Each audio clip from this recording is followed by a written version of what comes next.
3 points will see them back into the Premier League. Cardiff City need a point against Burnley tomorrow to be confirmed as champions. If Watford lose against Blackburn tomorrow, get no points at all, then Hull by 5 o'clock tomorrow will be back in the Premier League. And remember, strictly speaking, Crystal Palace are not out of it, but they will have to go on some run. They have 2 games in hand on the teams above them, but they're horribly out of form, so they have to go on an incredible run, and for the teams above them to really slip up. David Flintoff, the Barnsley manager, is alongside me. They talk about getting across that promotion line, and when it's within touching distance, why is it so hard to get across? Just the pressure, you know, you look at all the top teams this season. The pressure out of this league is probably never been as intense with the prize that's on offer.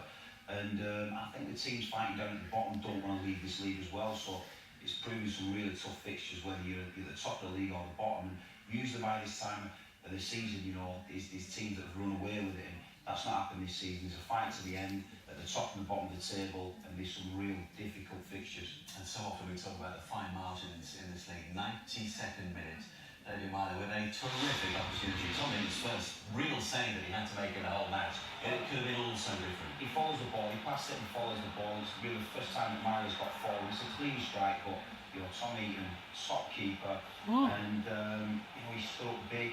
And it's a good save, you know, it's a good save. And you can see with Steve Bruce, he knows that's the moment, wasn't it? Absolutely, you know, 92 minutes, it's the first time he really carved them up and opened a really stubborn Bristol City defence, and you're just waiting on that moment to the net to ripple, and it didn't. Well, they're going to be arriving at your place for the penultimate game, depending on what happens tomorrow, because we mentioned if Watford get nothing against Blackburn, they're into the Premier League. That's the scenario you're hoping for. But you could meet them, both needing the win for very, very different reasons. From what you've seen tonight, anything to worry about from your perspective?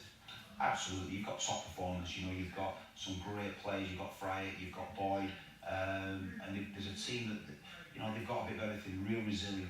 What we've got to do is put performance in and a no fear of performance, and against the top teams we've been able to do that. But certainly when they come to our place, Bristol City, I've learned a lot tonight from watching, you know, Bristol City do what they've done, and they've certainly put a great performance in, and credit to Bristol City, because, you know, they've shown great professionalism, and the job that Sean set out for the team to do tonight, they've done that as a team, and they've been able to nullify a whole team to one chance. Not to remind you in any way where you sit alone, but just to remind everybody just how tightly packed it is. 8 points separating Charlton, who sit in 9th, all the way down to your team, who sit in 23rd. I guess almost impossible to know how many points it's going to see you say, but what are you aiming for from your final 3 games?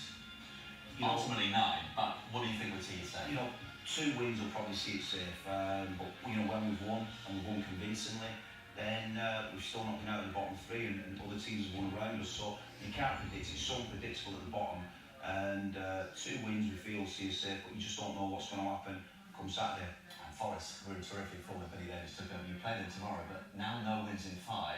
It's difficult to know what you're going to expect from his side tomorrow.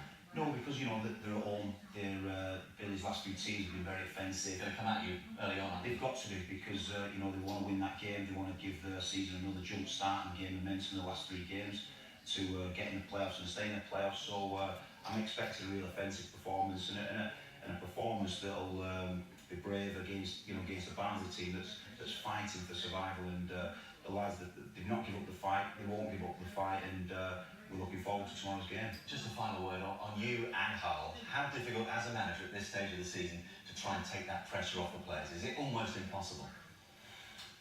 No, because, you know, to get the job was difficult. You know, to get the job in the first place and earn the job, that was difficult. The pressure, the boys fought for me, fought for me to get the job, and they've continued to fight. They've set massive standards, and we've been able to bubble them standards along to this point now. So they've been fighting, they've been courageous, they've been brave, and they've beat some good teams in this league. So, you know, we've took a no-fear approach, and sometimes, you know, when you know you've got to win games, you've got to be brave, and that's what we've been able to do. So the last 3 games, we've got to hit the teams hard, we've got to hit the teams with bravery, and we're going to try and win all 3 games. It's been lovely having you captain this evening. Appreciate it this time of the season, and of course we wish you well tomorrow. Let's point you in the direction of more live football from the Empire Channel.